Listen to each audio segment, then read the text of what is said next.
마가복음 8장 1절부터 26절까지의 말씀을 가지고 같이 하는 묵상 그리고 나눔의 시간을 갖겠습니다. 먼저 본문 말씀부터 같이 들어보겠습니다.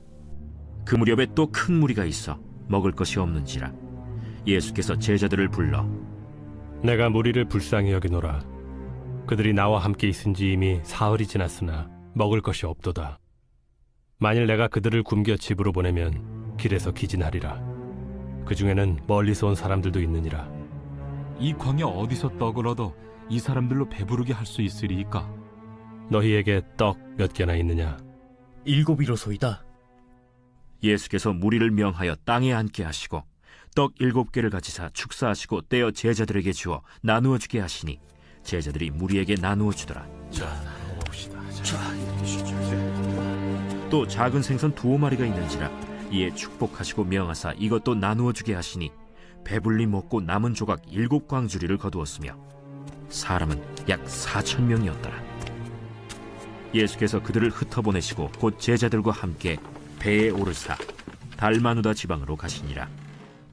바리새인들이 나와서 예수를 힐난하며 그를 시험하여 하늘로부터 오는 표적을 구하거늘 예수께서 마음속으로 깊이 탄식하시며 어찌하여 이 세대가 표적을 구하느냐? 내가 진실로 너희에게 이르노니 이 세대에 표적을 주지 아니하리라. 하시고 그들을 떠나 다시 배에 올라 건너편으로 가시니라.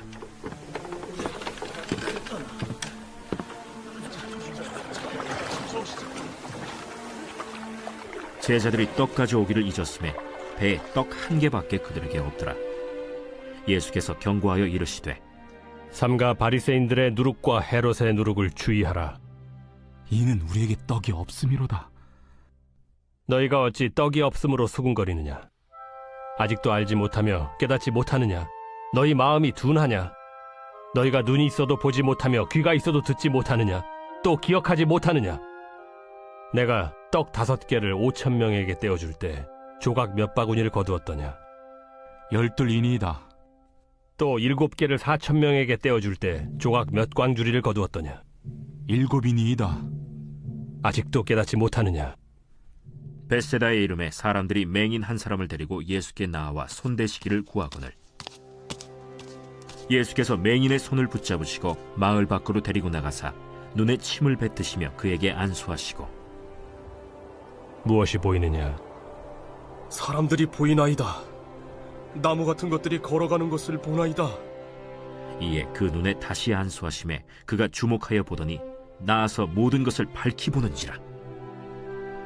예수께서 그 사람을 집으로 보내시며 마을에는 들어가지 말라 하시니라. 오늘 살펴볼 내용에서는 총 4가지의 이야기가 등장하고 있습니다. 하나는 7병여 기적이라고 불리는 이방인들 지역 안에서 5병여 기적과 비슷한 사건이 일어난 것이고, 또 다른 사건은 바리새인들이 믿음의 표적을 구하자 예수님께서는 너희에게 보여줄 것은 요나의 표적밖에 없다라고 답해주신 사건인 것입니다. 그리고 세 번째로는 예수님께서 제자들에게 바리새인들과 헤롯의 누룩을 주의하라 라고 말씀해 주셨지만 제자들은 그 말씀을 엉뚱하게 해석하여 오히려 먹을 것을 가지고 오지 못한 것에 대한 근심을 가졌던 사건입니다. 그러면서 예수님께서는 그들에게 5병이어 사건이나 7병이어 사건을 왜 떠올리지 못하냐라고 질책했던 사건인 것이죠. 그리고 마지막 사건은 짤막하게 베스다에서 맹인을 고쳐주신 사건인 것입니다. 이 4가지 사건 안에는 공통점이 하나 있습니다. 바로 기적에 대하여 다루고 있다라는 것입니다. 실제적으로 이방인들에게는 5병이어 사건과 비슷한 창조의 기적을 보여주었고 바리새인 및 제자들에게는 기적과 관련해서 핀잔만 주었습니다. 그리고 베스다 안에서는 맹인을 고쳐주신 것이지요. 그런데 어떠한 사람들은 기적을 경험할 수 있었지만 또 어떠한 사람들은 경험하지 못하였습니다. 더불어 그러한 기적을 떠올리지 못함으로 꾸중을 듣기도 한 것입니다. 그러므로 저는 이 4가지 사건을 살펴보면서 하나님께서는 어떠한 사람들에게 기적을 보여주시고 왜 기적을 보여주시는가를 한번 생각해 보려고 합니다. 그래서 기적에 대한 개념을 우리 안에 명확하게 세워볼 수 있기를 원합니다. 첫 번째로 하나님께서 우리에게 기적을 보여주시는 이유는 우리를 사랑하시기 때문입니다. 더 정확히 말해보자면 우리를 긍휼하게 여기시기 때문입니다. 그러면 우리를 왜 긍휼하게 여기고 계신 것인가? 바로 죄로 인하여 고통받고 있기 때문입니다. 오늘 본문 속 이방인들은 예수님의 말씀을 듣고 집으로 돌아가려고 하고 있습니다. 그런데 여기에 대하여 예수님께서는 그들의 입장을 생각해보니 배고픔으로 인하여 집에 잘 갈 수 있겠는가를 생각해보게 되신 것입니다. 물론 잘 갈 수는 있을 것입니다. 하지만 조금은 고단할 수도 있는 것이지요. 그러면 예수님께서는 왜 이러한 생각을 가지고 계신 것인가? 바로 그들을 사랑하시기 때문입니다. 그리고 죄 때문에 그들이 고통받고 있는 모습이 불쌍해 보이셨기 때문입니다. 배고픔은 단순히 생리적인 현상이 아닙니다. 결국 죄로 인하여 이 땅 안에서 풍족함을 누리지 못함으로 겪게 되는 고통인 것입니다. 그러므로 예수님께서는 그러한 모든 상황들을 종합적으로 아심으로 그들을 긍휼하게 여기셨던 것입니다. 이와 관련해서 성경 전체의 말씀을 생각해보면 불쌍하지 않는 사람들에게는 단 한 번도 기적이 내려지지 않았습니다. 그리고 여기서 말하는 불쌍하지 않는 사람들은 그저 자기의 능력으로 모든 어려움들을 이겨낼 수 있다라고 여겼던 사람들인 것입니다. 결국 교만한 사람들이었던 것이지요. 반대로 교만하지 않고 긍휼한 마음이 가는 사람들에게는 항상 기적이 임했음을 말씀을 통해서 볼 수 있습니다. 그러면 이를 통해 우리가 깨달을 수 있는 사실은 기적은 하나님의 은혜 속에서 이루어지는 것이며 교만하지 않는 사람들에게만 임한다는 것입니다. 그러므로 만일 우리가 기적을 경험하기 위해서는 우리 안에 불쌍한 모습이 있어야 되는 것입니다. 그러면 그러한 기적을 경험하기 위해서 우리는 불쌍한 모습을 가져야 되는 것입니까? 그렇지는 않습니다. 오히려 하나님이 알아서 우리를 그러한 자리로 인도하실 것입니다. 그래서 그러한 상황 속에 우리에게 연약함을 깨닫게 만들어 주실 것입니다. 더불어 그러한 깨달음 속에 결국에 주의 도우심으로 우리는 주의 자비하심과 주의 전능하심을 경험하게 되는 것입니다. 결국 우리가 가져야 될 모습은 교만하지 않는 모습인 것입니다. 그러면 교만하지 않는 모습은 어떠한 모습인 것인가? 바로 회개하는 모습입니다. 우리의 연약함을 깨닫고 주의 자비함을 구하는 모습인 것이지요.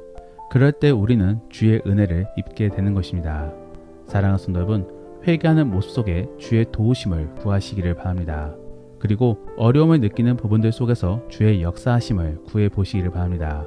그럴 때 주님께서는 우리를 도와주실 것입니다.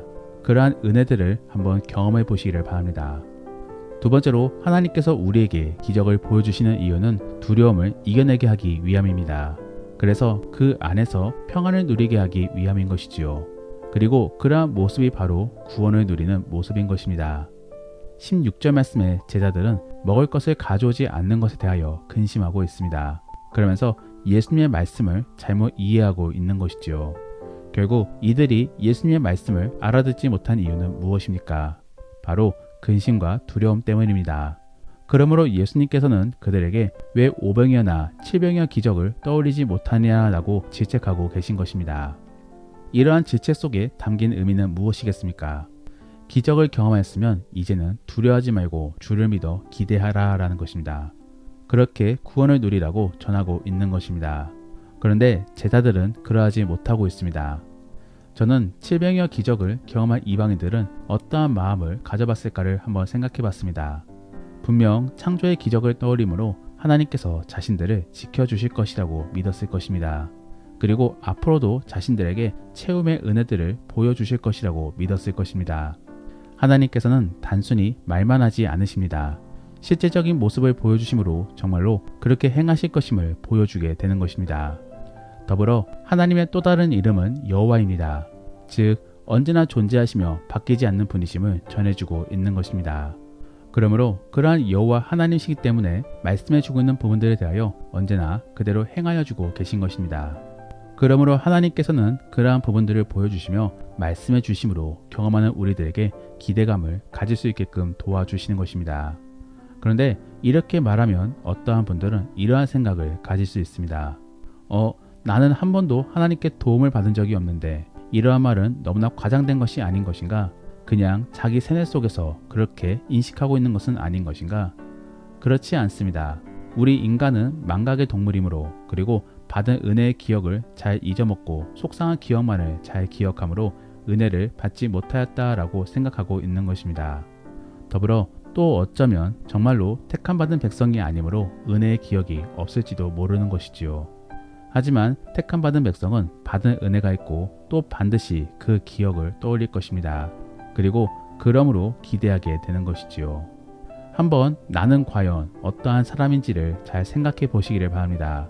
그리고 받은 은혜에 대하여 떠올려 볼 수 있는 복된 그리스도인이 될 수 있기를 원합니다. 마지막으로 하나님께서 우리에게 기적을 보여주시는 이유는 참된 구원주가 누구인지를 보여주기 위함입니다. 예수님께서는 계속적으로 기적을 보여주심 속에 자신이 메시아이심을 보여주고 있습니다. 그런데 바리새인들의 경우는 그 기적을 보여주지 않는 것이지요. 왜 그런 것입니까? 그들은 예수님을 믿을 생각이 전혀 없었습니다. 그저 궁지에 몰기 위하여 이렇게 시험하고 있는 것입니다. 더불어 예수님께서는 그러한 바리새인들에게 보여줄 것은 요나의 표적밖에 없다라고 답해주고 계십니다. 이게 무슨 말이겠습니까? 3일 만에 부활하심으로 자신이 참 메시아시다라는 것만 보여줄 수 있다라는 것입니다. 그리고 그를 통하여 자신을 믿으라라는 것이지요. 또한 베스다의 경우는 어떻습니까? 22절 이하의 말씀을 살펴보면 계속적으로 시각과 관련된 동사들이 등장하고 있습니다. 이를 통해 예수님이 우리의 눈을 띄워주실 것임을 강조하고 있는 것입니다. 그리고 결국에 그 예수님이 맹인의 눈을 띄워주셨습니다. 그를 통하여 자신이 참 메시아이심을 보여주고 있는 것입니다. 구약에서 맹인의 눈을 띄워주는 것은 오직 메시아만이 가능함을 전해주고 있습니다. 그러므로 이와 같은 사건은 대단히 중요한 사건인 것이지요. 그런데 예수님이 그러한 기적을 보여주고 계십니다. 그러므로 자신이 메시아임을 증명해주고 있는 것입니다. 다만 그러한 사실을 만인에게는 보여주고 있지 않습니다. 왜냐하면 오히려 그러한 사실이 복음을 왜곡시킬 수 있기 때문입니다. 즉 하나님이 원하시는 메시아가 아닌 정치적인 메시아로 이해할 수 있기 때문인 것이지요. 그러므로 예수님께서는 맹인에게만 알고 있게끔 지시를 내리고 계신 것입니다. 결국 이러한 사건들이 우리에게 전해주고 있는 바는 무엇입니까? 예수님은 단순히 그들을 불쌍히 여기셔서 치료해주고 기적을 보여주신 것이 아닌 것입니다. 그들에게 자신이 참 메시아임을 보여주기 위하여 이렇게 기적을 보여주고 계신 것입니다. 우리에게도 마찬가지입니다. 우리도 만일 단순히 나의 목적을 위하여 기적을 바랬더라면 하나님께서는 그러한 기적을 허락하지 않으실 것입니다. 하지만 정말로 예수님을 믿을 마음이 있고 또 그만큼 절실한 상황 속에 마음의 문이 열려있다라고 한다면 그때 하나님께서는 기적을 허락하실 것입니다. 그리고 그를 통하여 예수님이 참된 구원주이심을 보여주실 것입니다. 만일 하나님의 역사하심을 기대하며 정말로 기적을 경험하였다라고 한다면 이제는 주를 높이면 되는 것입니다. 그리고 그러한 기억 속에 믿음을 잘 지켜나가기만 하면 되는 것입니다. 사랑하는 성도 여러분, 기적이 주가 되지 마시고 믿음이 주가 되시기를 바랍니다. 그래서 기적을 위하여 믿는 것이 아니라 기적을 통하여 결국에 믿음을 가질 수 있기를 원합니다. 말씀을 정리합니다. 오늘은 4가지 사건들을 통해 하나님께서는 왜 우리에게 기적을 보여주시는가를 한번 생각해 보았습니다. 먼저는 우리를 불쌍히 여기시기 때문입니다. 우리를 사랑하심으로 그리고 우리를 긍휼히 여기시기 때문에 우리에게 은혜를 베푸시는 것입니다. 두 번째로는 우리에게 구원을 주시기 위함입니다. 그러므로 이제는 그러한 두려움 속에 사는 것이 아니라 기대감 속에 살기를 원하시기 때문에 우리에게 기적을 보여주고 계신 것입니다. 마지막으로는 예수님이 참된 구원주심을 보여주기 위하여 기적을 보여주고 계신 것입니다. 그러므로 우리는 그 기적을 바라며 믿음 생활을 가져서는 안 되는 것입니다. 도리어 그 기적을 통해 온전한 믿음을 갖고 이제는 기대 및 인내의 삶을 살아야 되는 것입니다. 계속적으로 말씀드리지만 기적을 바라고 사는 삶이 아닌 하나님을 위한 삶을 사시기를 바랍니다. 그래서 과정 속에서 주가 역사하시는 것을 경험해 보시기를 바랍니다. 정말로 그러한 복된 그리스도인이 될 수 있기를 소망합니다. 그러면 오늘 들은 이야기를 생각해 보시며 다시 한 번 더 오늘 본문의 말씀을 들어보시겠습니다. 그 무렵에 또 큰 무리가 있어 먹을 것이 없는지라 예수께서 제자들을 불러 내가 무리를 불쌍히 여기노라. 그들이 나와 함께 있은지 이미 사흘이 지났으나 먹을 것이 없도다. 만일 내가 그들을 굶겨 집으로 보내면 길에서 기진하리라. 그 중에는 멀리서 온 사람들도 있느니라. 이 광야 어디서 떡을 얻어 이 사람들로 배부르게 할 수 있으리이까? 너희에게 떡 몇 개나 있느냐? 7이로소이다. 예수께서 무리를 명하여 땅에 앉게 하시고 떡 7개를 가지사 축사하시고 떼어 제자들에게 주어 나누어 주게 하시니 제자들이 무리에게 나누어 주더라. 또 작은 생선 2마리가 있는지라 이에 축복하시고 명하사 이것도 나누어 주게 하시니 배불리 먹고 남은 조각 7광주리를 거두었으며 사람은 약 4,000명이었더라. 예수께서 그들을 흩어보내시고 곧 제자들과 함께 배에 오르사 달마누다 지방으로 가시니라. 바리새인들이 나와서 예수를 힐난하며 그를 시험하여 하늘로부터 오는 표적을 구하거늘 예수께서 마음속으로 깊이 탄식하시며 어찌하여 이 세대가 표적을 구하느냐?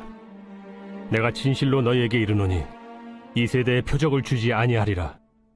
하시고 그들을 떠나 다시 배에 올라 건너편으로 가시니라.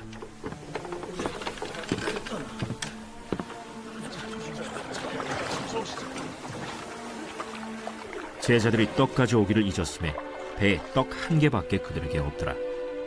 예수께서 경고하여 이르시되 삼가 바리새인들의 누룩과 헤롯의 누룩을 주의하라. 이는 우리에게 떡이 없음이로다. 너희가 어찌 떡이 없음으로 수군거리느냐? 아직도 알지 못하며 깨닫지 못하느냐? 너희 마음이 둔하냐? 너희가 눈이 있어도 보지 못하며 귀가 있어도 듣지 못하느냐? 또 기억하지 못하느냐? 내가 떡 5개를 5,000명에게 떼어줄 때 조각 몇 바구니를 거두었더냐? 12이니이다. 또 7개를 4,000명에게 떼어줄 때 조각 몇 광주리를 거두었더냐? 7이니이다. 아직도 깨닫지 못하느냐? 벳세다의 이름에 사람들이 맹인 한 사람을 데리고 예수께 나와 손대시기를 구하거늘 예수께서 맹인의 손을 붙잡으시고 마을 밖으로 데리고 나가사 눈에 침을 뱉으시며 그에게 안수하시고 무엇이 보이느냐? 사람들이 보이나이다. 나무 같은 것들이 걸어가는 것을 보나이다. 이에 그 눈에 다시 안수하심에 그가 주목하여 보더니 나아서 모든 것을 밝히 보는지라. 예수께서 그 사람을 집으로 보내시며 마을에는 들어가지 말라 하시니라. 우리가 오늘 말씀을 통해 실천해보기 원하는 생활숙제는 하나님이 주신 은혜들을 떠올려 보면서 희망찬 미래를 상상해 보시기를 바랍니다. 그리고 그러면서 주님께 감사를 올려보시기를 바랍니다. 더불어 오늘 들은 말씀을 가지고 믿음의 나눔이나 가정예배를 드릴 때 나누기 원하는 것은 구원이란 것이 무엇인지를 나누어 보시기를 바랍니다. 국어 사전적으로나 혹은 성경적으로 구원을 어떻게 정의를 내리고 있는지, 그리고 실질적으로 우리 안에 임할 구원은 무엇인지를 한번 나누어 보시기를 바랍니다. 우리가 오늘 말씀을 통해 함께 기도하기 원하는 것은 하나님, 우리의 신앙이 기복신앙이 되지 않게 도와주옵소서. 주를 사랑함으로 그리고 주와 함께하고 싶어서 신앙생활을 갖는 우리가 될 수 있게 도와주옵소서. 그리고 이번 한 주간의 삶 속에 주의 은혜를 경험하게 도와주옵소서. 그래서 기대감을 가지고 살 수 있는 우리가 될 수 있게 도와달라고 함께 기도하겠습니다. 그러면 이제 오늘 본문 말씀을 가지고 치열하게 하루를 살아갈 수 있기를 바랍니다. 주 안에서 승리하시고 복된 하루가 될 수 있기를 예수님의 이름으로 축복합니다.